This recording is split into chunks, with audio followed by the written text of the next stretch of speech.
Okay, so we all know what's happening. Let's not lie. There's Nazis in America, openly being Nazis, going and getting haircuts to be Nazis. We know this, right? We know we're at a point where somehow, through circumstances we can't quite understand, we're entering some sort of neo-fascism. It's not a normal situation to have the President of the United States have to sign a statement swearing that he has no affiliation with neo-Nazis. It's an unprecedented move. This hasn't happened in America before. So there's something so pernicious going on the mainland and in this administration that we can only say that it's facilitating the rise of some type of white supremacist fascism in America. And this is what makes this lecture and these ideas so relevant. And again, we're talking about aesthetics, so how does it dovetail into politics? And that's what I'm going to try and accomplish in this lecture. And just remember the Surrealists. It's a long time ago that we talked about the Surrealists and what was important with the Surrealists. But you guys, it all comes together right here, because the Surrealists were working right before the rise of Hitler. Right? The Surrealists were at it, the Futurists were at it in Italy. You have all sorts of kind of collectivistic art movements that are writing manifestos and stating how they're going to change the future. So let's begin just with Clement Greenberg. And I pulled out some ideas from his seminal work, Avant-Garde and Kitsch. And this was written, you can sort of surmise from his name, Greenberg, by an American Jewish intellectual who had witnessed the rise of fascism in Europe and was horrified, obviously. And he wrote this piece called Avant-Garde and Kitsch, and it wasn't intended to be some sort of bombastic historical article, but it became just that. And essentially in his argument, well, let's start with one quote here. It says, "The encouragement of kitsch is merely another of the inexpensive ways in which totalitarian regimes seek to ingratiate themselves with their subjects. They will flatter the masses by bringing culture down to their level." So again, we're going to talk about aesthetics and we're going to talk about culture and how does it dovetail into fascism. So he's saying that there's something that goes on with totalitarianism and fascism that is related to kitsch. So let's first understand what the difference is between avant-garde and kitsch. We've talked already about avant-garde with surrealism. Surrealism was the avant-garde model that we're going to reference here. So we already know from surrealism that the avant-garde is concerned, and this is surmising from Greenberg's argument, the best artists are artists. They're not for the masses. So, and again, his piece is saying avant-garde is the way. The way that you fight totalitarianism is with the avant-garde. And by the avant-garde, it's before it's fashionable. So what he's saying here is that art that's made for the masses is in general not avant-garde art. That's not really where you find it. You find the avant-garde, you find the cutting edge where it's not popular. And do you guys know this with music? Have you ever heard, had the musician where all of your, okay, I'll do this from punk rock. All of the punk rock musicians that I love reference Joey Ramone as being their primary influence. I don't like Joey Ramone. I don't care. You know what I mean? It doesn't, that they're so influenced by that totally perplexes me. But obviously what he was doing was music for musicians. And I think that happens a lot where there's certain levels of artists or academics where who their target audience is really themselves or people like them, not the masses. And that's the avant-garde. It's hard to find these days. It's been pretty well suppressed. But the avant-garde is not trying to flatter the masses. They're not even trying to appease the masses. They're trying to speak to the people who are on the cutting edge, moving forward, and they're disregarding everything else. The other thing that's interesting about the avant-garde is, again, like the surrealists, they detach themselves from society. So in order to sort of obliterate society or change society, change the coordinates that are holding society together, they detach themselves. They create kind of a microcosm community, disobey the rules of society, and generate art. That's the avant-garde in a nutshell. And they also have this idea of arts for art's sake. That art doesn't need to have a reason. And you're like, yeah, we've heard this a lot. We've been taught this since we were children. Hey, it wasn't always like that. For however many years in Europe, art was done for whoever was paying you to do it. And it wasn't, yes, we had masters, we had, Caravaggio, Michelangelo, whoever you like, but the vast majority of people who were artisans, who were making the cathedrals, hey, are they not artists? You look at it, it's incredibly beautiful, and yet it's anonymous. They don't even have a name. So for most of history, there was the church, or there was individual, the Medicis, whoever, who were paying artists to produce art. This really only changed in the 20th century. It really only changed when people like the avant-garde, the Impressionists, probably precursor to them, decided, you know what? We're not going to make art for patrons anymore.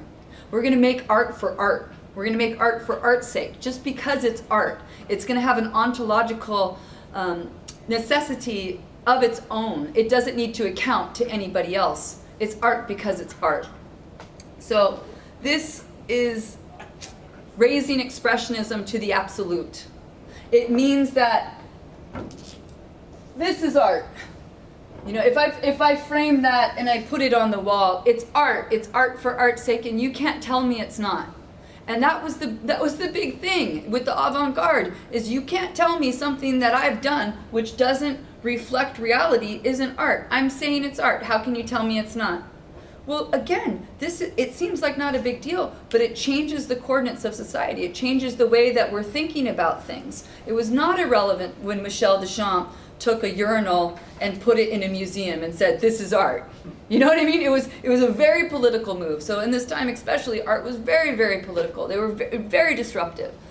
So, and then this is the other thing with abstract expressionism in particular, is, what's the best way to say this? Essentially, the artist is taking the place of God. So prior to that, let's do some more bad drawings. So prior to that, you had a tree, right? And so the power dynamic in this, or the structure, the hierarchy of this, would be, for however many thousands of years we thought about it this way, would be that God created the tree. God created the human. The human learned how to draw. The human drew God's tree, right? So this was how we mostly saw it. That's representational art. It's still connected to a creator, to a meta, to a God that's metaphysical, right? Now all of a sudden we have abstract expressionism comes along and goes like that. What does that represent? And they say, nothing. It's abstract. And in that way, they're taking the role of God, right? They're saying, I'm the one that's generating things. God's not generating this art. I'm generating this art. I'm not copying God's creation. I'm a creator myself. And this is a very different, again, political move, a political slide, as you will, which, especially to Hitler, was very unfavorable for some people. They did not want to see this sort of move away from the metaphysics. Are you following me? Okay. Then we get into kitsch. So that's the avant-garde. That's what the avant-garde project is about. And so Greenberg valorizes that. He says this is the best. Avant-garde is the best. Kitsch, on the other hand, is what we should really be concerned with. Kitsch, he says, is the problem. So what is kitsch? In German, correct me Germans, this is an old German word from the 1800s. I don't know if it's still relevant, but when I look at the history, they say kitsch is a German word that meant a little piece of garbage. Is it still used in Germany like this? Yeah, I think if something is too much, if you have a decoration or something and it's pink, for example, just pink or ugly yellow, I don't know. Good. Then you call it kitsch. Good. It's something disgusting. Yeah, okay. So kitsch for America, if you need a visual, I always think about my mother-in-law's house. She would love to have little ceramic figurines, with like a little girl and a swan. You know what I mean? Or maybe another little figurine with a dolphin and you know these little kitschy figurines you put. What? Why? Maybe a bird. This is kitsch, and there's no artist behind it. There's no name saying this is my art. It's just a little piece of a simulacra of art is what Clement Greenberg is saying, is that the conditions for kitsch to come into being is it needs to be around genuine culture, high culture, what he's saying. And then it just sort of takes high culture and turns it into low culture. So the idea would be, let's say musically, if the high culture moment would be, this is always tricky for me because none of us are on the same page anymore with music. Who's a high culture musician right now? Jay-Z. No, we're not going to talk about Jay-Z again. Definitely not Jay-Z. SZA. I'm going to say yes because I have no idea who that is. So let's just go ahead and say, I'll say somebody that I know that you guys don't know. PJ Harvey. PJ Harvey is high culture, right? She's high culture within the arena. She's an auteur record maker. She's won multiple Brit Awards. She's everything. She's everything. She's constantly reinventing herself. Not popular. Do you know what I mean? Doesn't have. She's an avant-garde artist. Now, because PJ Harvey exists, what it allows for is Sia to exist. See? So the high culture PJ Harvey, which is harder for people to accept, it's rougher, it's more challenging, that needs to be there in order for Taylor Swift to emerge. Sia's better than, Sia's her own. I don't mean to bash Sia. Taylor Smith, you need to have PJ Harvey in order to have Taylor Swift. And Taylor Swift is complete kitsch. Complete kitsch. There's no mercy in this regard. There's nothing new or artistic about what she's doing. She's playing with the same old formulas that we've known in music forever, and she's writing the same old songs about love and lost and being burned, and she's absolutely not innovating anything or creating anything. That's Taylor Swift. Am I wrong? I don't know her work very well. It's just what it seems like to me. Would anybody like to fight me on this? Oh, good. We all agree. Taylor Swift is okay. So that's the first condition you need. You need to have a high culture in order to create the lesser versions of it. So kitsch, it cultivates, and the other problem with kitsch, now we get into why it's bad, is it cultivates an insensitivity to high culture. So think about kitsch almost like a drug. Almost like there is this better version of the world. There is high academics. There is high culture. There is sheer genius. And yet, what we tend to do, and what populists tend to embrace, is kitsch. Are things that actually are not the best, that are repetitious, that are references to the past. Lady Gaga is not significantly different than Madonna. Not really.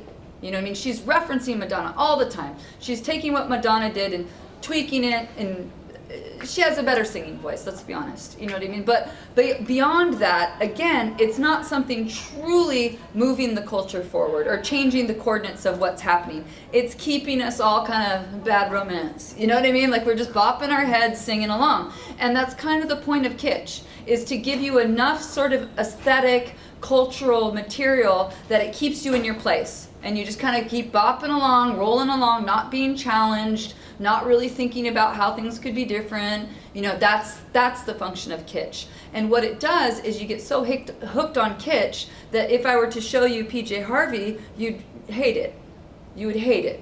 Because you would have cultivated this insensitivity to it. You'd be like, oh, that's so dark, it's terrible, what's she doing? Oh, you know what I mean? It would seem very bizarre to you. Well, many of you, some of you would love it like me. Okay, so that's another element. So kitsch is mechanical and it operates by formula. That's one of the other reasons I love to, a velvet painting with clowns is kitsch. You know what I mean? Like, and doesn't matter what velvet painting, it's all the same. It's formulaic, it's repetitious, it's mechanical. There's no individuality to it, right? Now let's go think again about the Surrealists. Their whole point was individuality.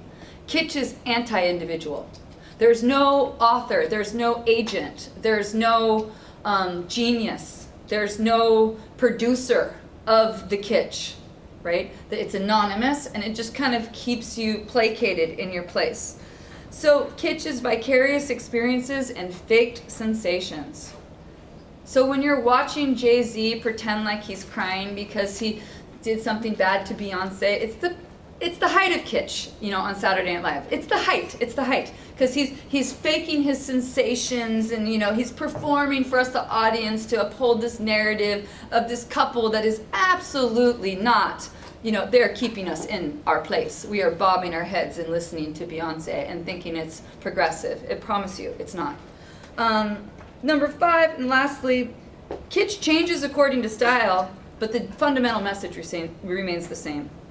And that's what we see in these cycles of culture, is that, yeah, you know, rap today is different stylistically than rap 10 years ago or 10 years before that, but fundamentally there are similar themes that are carried throughout. And in every musical genre it's the same. And I'm using music here just because it's a little more relatable, I think, for all of us. And you can even see it in music videos. If you're going to watch a rap video, you pretty much know what genre you're going to be watching. If you're going to watch a Taylor Swift video, you know what genre you're going to be watching. So they're very linked, they're very generic. Another word that I like to link with kitsch is genre. Generic, formulaic, operating by strict codes that you can't really deviate from. And if you deviate from it, it ruins the whole thing. Like if you have this nice tight, hi, are you coming to class? Delightful. Here, you want a handout? Cool. So, this is my best dressed student, everybody. It's true though. I can't but call it out. No, you should see on a weekly basis what he's bringing to class. I'm going to start taking pictures. Okay, so we're talking about kitsch here. So it changes according to style, but it remains the same. So a nice little love song. Let's take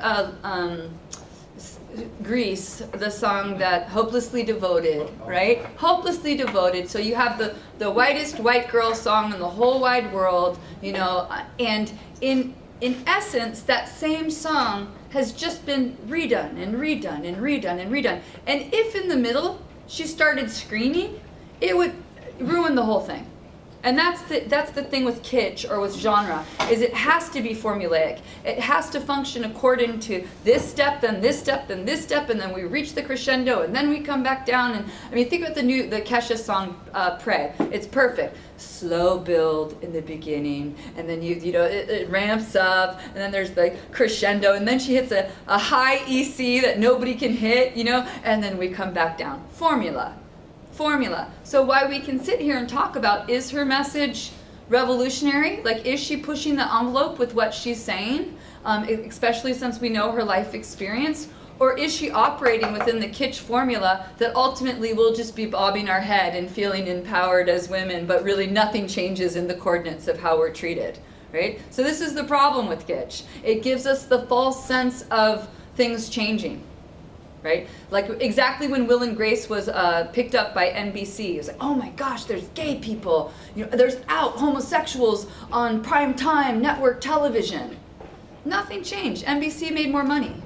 Do you know what I mean? It's not. It was a new sitcom with new characters, but it was kitsch. You know, it was fundamentally still kitsch. So we bopped our heads and we watched sitcoms on NBC, and there you go. Oh, good. I'm sorry I didn't get you that. No, I'm sorry. So essentially, that's how he sees kitsch and avant-garde. And let's double back to the opening quote, which says, and he says it very clearly at the end of his text, that what dictators do, what the Hitlers do, what the Stalins do, what totalitarian regimes do, is they encourage kitsch. They flatter the masses, and they attempt to bring all culture down to the level of kitsch. Now, how do they do that? One, they attack academics, right? So one of the things that we see in all totalitarian regimes, and maybe I take it a little bit personal for this, is they go after the universities first. You know, they really do. They have to get rid of the intellectuals. So much so that in Cambodia, under the Khmer Rouge, they killed you if you wore glasses. I mean, you were just dead. You know what I mean? Like, that was it. You don't even need to think about it anymore, because it implied you were doing some type of intellectual work, and they couldn't have that in the new regime. So number one, totalitarian regimes go after academics. Number two, I want to think I know you guys are young now, so you don't really remember George W. Bush as well as some of us might. But he was the perfect epitome of this. You know, perfect, because he hated intellectualism so much, and his whole presidency was based on ah, shucks, I'm just on my ranch, you know, rounding up the tumbleweed, just plain folk. I'm the type of guy you could have a beer with. That's kitsch. We absolutely don't want a president who is rounding up tumbleweed and that you can have a beer with. You know what I mean? What he was doing was deliberately acting less intelligent than he was to bring down the debate. George Bush is not an unintelligent man. That was a ruse. You know, that was flattering the masses. It was flattering his base, which tends not to be intellectual and tends to like kitsch. Please look at Fox News.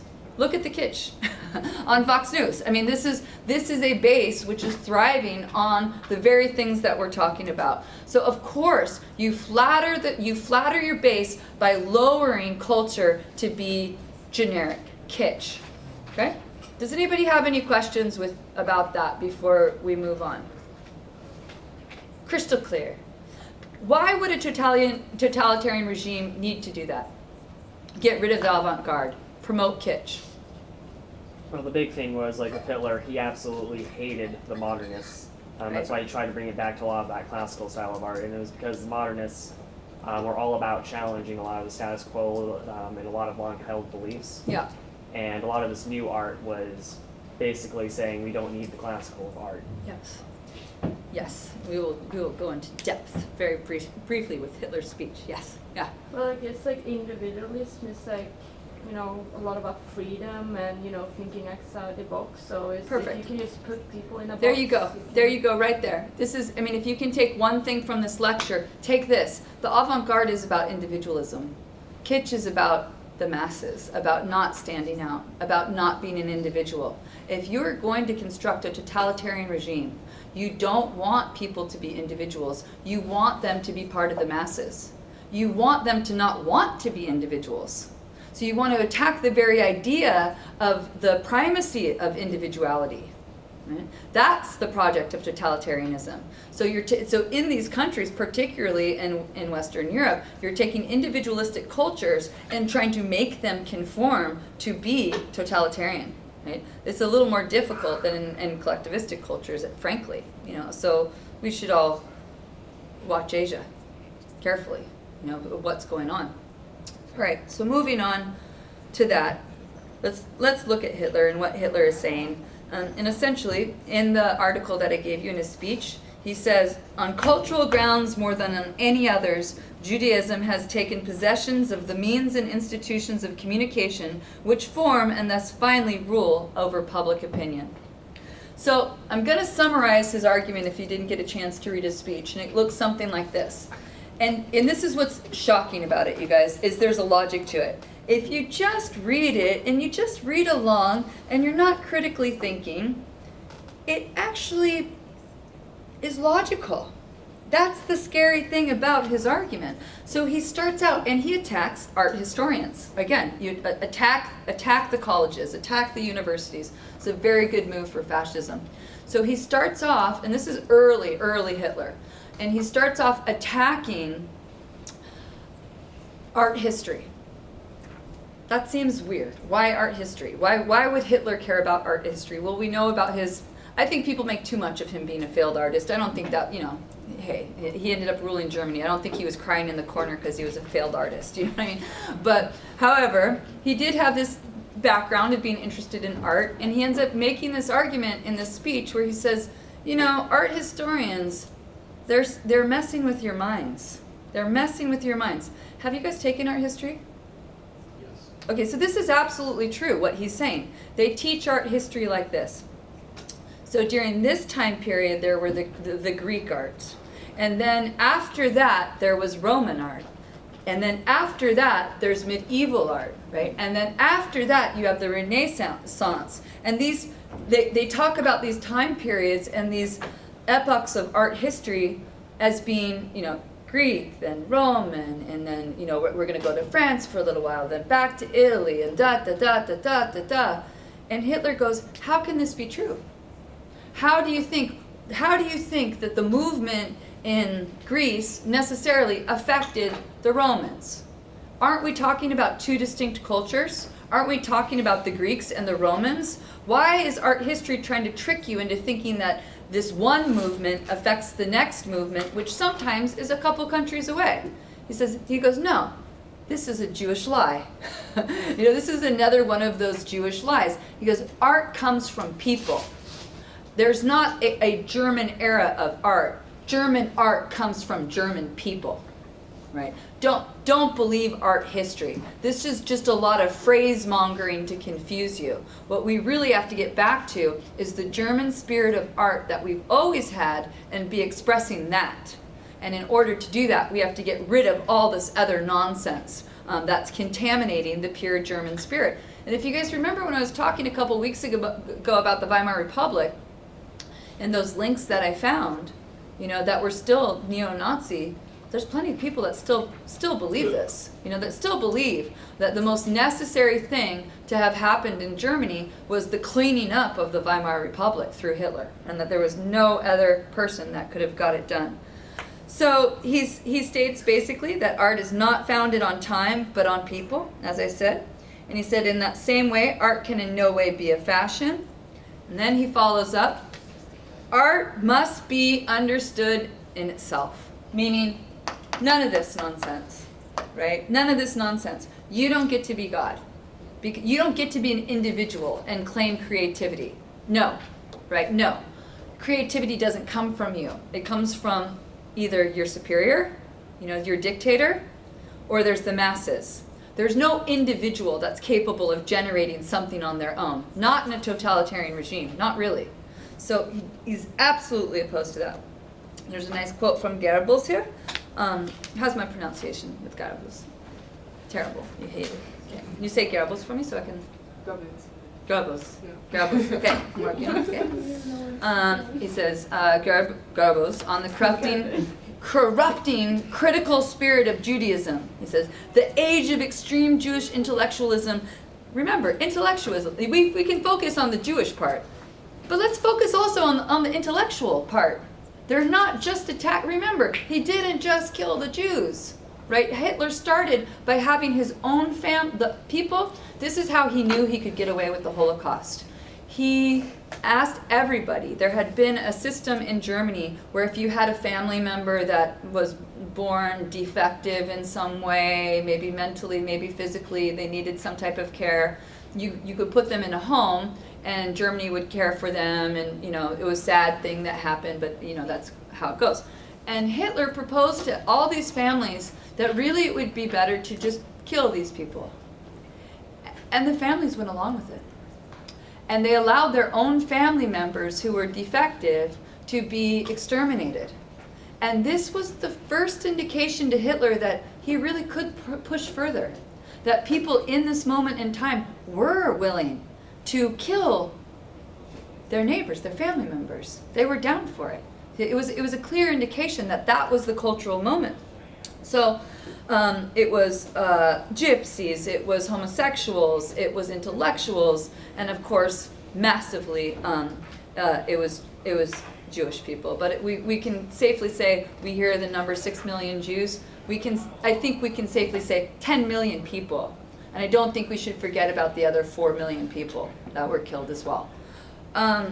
So there you go with Hitler. Let's read a little more about Hitler because that's fun, yeah? And I'll just get some quotes here. I'll just read them to you because I know it's a little bit hard to see. So yeah, here we go. To summarize, this is when he gets really. I'll read you two kind of worked up Hitler really being Hitler. But in the beginning, he sounds very logical, very calm for a while, and then he says. To begin with, the circle of those who are consciously occupied with cultural matters is by nature not nearly as large as the number of those who have to deal with economic matters. So in code, he's saying that really good German people are concerned with the economy. It's rich Jewish people that care about cultural things. And that's messing up everything. It's ruining the spirit of the German people. So these people that are privileged enough to care about cultural things, it's not most people. It is what he claims, which, hey, That's kind of true. I mean, it's not most people that care about cultural issues. And then he says, on these cultural grounds, more than any others, Judaism has taken possession of those means and institutions of communication which form and thus finally rule over public opinion. Judaism was very clever indeed, especially in employing its position in the press. How often do we hear about the liberal press in America? You know that's code. You know that is code. Every time you hear about the liberal press in America, it's not different than Hitler calling them the Jewish press. That's what we were doing in America at the same time. At the same time in America, we were persecuting Jewish people who were involved in the press, and we still are. Right? We still, that's the smear. The liberal media, liberal is code for Jewish. So don't forget that in America. It's very thinly coded.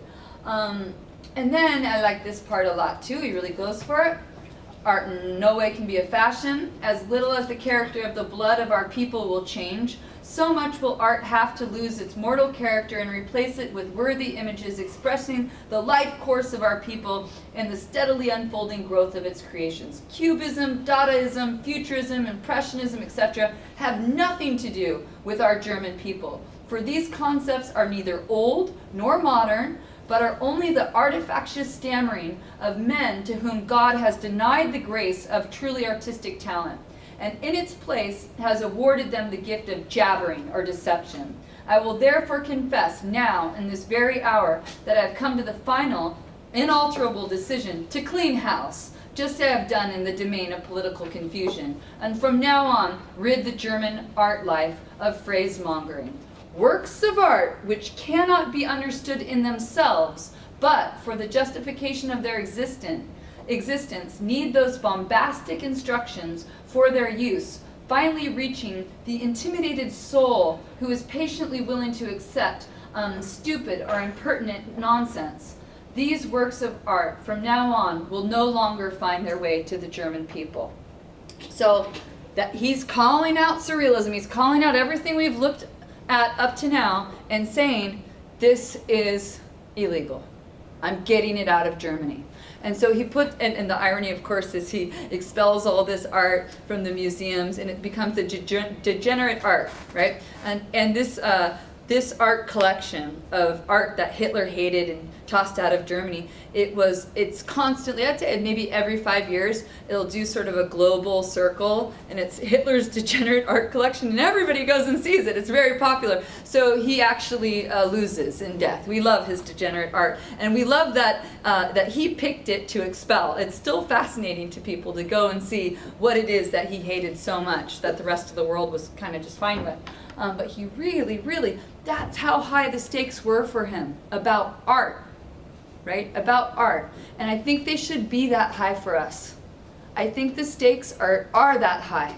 You know, how we represent things, how we talk about things. Is there high culture anymore? What's the high culture telling us to do? Where do we seek it?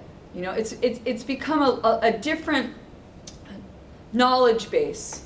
Right? Like you don't go to the opera anymore for high art. You somehow try and find it on the internet, and how do you tell if it's high or low art? You know, we don't have this same type of striation in our culture, and yet somehow the same dynamics are affecting us. So now, the third of the fourth papers that I'm going to talk about is Susan Sontag's Fascist Aesthetics. And so the history with this article, and it's going to become, yes? I think we got one. Oh yeah, you don't get this page. Oh, my bad, sorry. Yeah, no, it was my bad. I don't know how to use a copy machine. So I have one for me, and you don't have it. But you'll have it when I upload it on Blackboard. So, but you also do have the entire article, which you could read at any point. I highly recommend it. She's a very good author. So Susan Sontag writes, in the 1970s, this is essentially what happened with Leni Riefenstahl. So Leni Riefenstahl was Hitler's primary filmmaker, yet it's debatable to some how much she was a Nazi. And the film that I'm going to show you is actually a documentary about her, because I find her as an artist to be the most interesting aspect of this whole debate. And so she maintains that she never knew anything about what was happening. this becomes very problematic in some of what she actually did, and some of what she actually contradicts in her later life, as we'll see. But Leni Riefenstahl, essentially, after World War II, was persona non grata. You know what I mean? Like, she had made the best films we'd ever seen. Triumph of the Will and Olympia were considered high points of what we had achieved in the 30s in cinema. She was given, I think, the Palme d'Or at Cannes. You know, I mean, it was incredible. And then all of a sudden, her fall from grace because of her association with Nazism, she was done. She was done. Nobody would touch her. So she did some interesting things, we'll see. She went to Africa. She's kind of like Maya Deren to me, in this weird way. A Nazi Maya Deren. You know what I mean? Like, she's like, she goes to Africa, and she's really interested in them. But in her 90s, Leni Riefenstahl is engaged in scuba diving and doing underwater photography. That was Leni Riefenstahl in her 90s, right? So constantly throughout her life, she's pursuing aesthetics. She's reinventing herself, saying she's not a Nazi, saying she only cared about the beauty of the films. And my question for you when we go through and watch this is, do you believe her or not? You know what I mean? What really, and it's not that simple. You know, does her, and this is what Susan Sontag tries to point out, is it doesn't really matter if she was a Nazi or not. Her work is fascist. And so Susan Sontag, around the 1970s, people started watching Riefenstahl again. It had been long enough that people kind of forgot the stench of what Riefenstahl had on her. And so they started looking at Triumph of the Will and Olympia and going, my gosh, she's the best editor ever. And so this was art house, time. There was no DVD store or anything like that. So Olympia started going through the art houses, and Susan Sontag becomes horrified. She's like, are we reifying this Nazi again? Like, what's happening? Like, let's not forget she's a Nazi, guys. And so she writes this article, and her claim is essentially, again, that what Riefenstahl's doing in her art, how she's choosing to represent people, is not simply beautiful people, that it's fascist. And so she coins the term the fascist aesthetic.